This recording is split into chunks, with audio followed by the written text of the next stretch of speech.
வால் அசைத்து வணக்கம் சொல்வான்,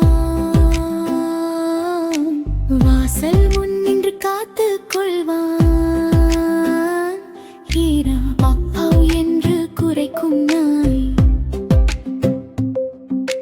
பாசம் நிறைந்த சின்ன நாயிடம்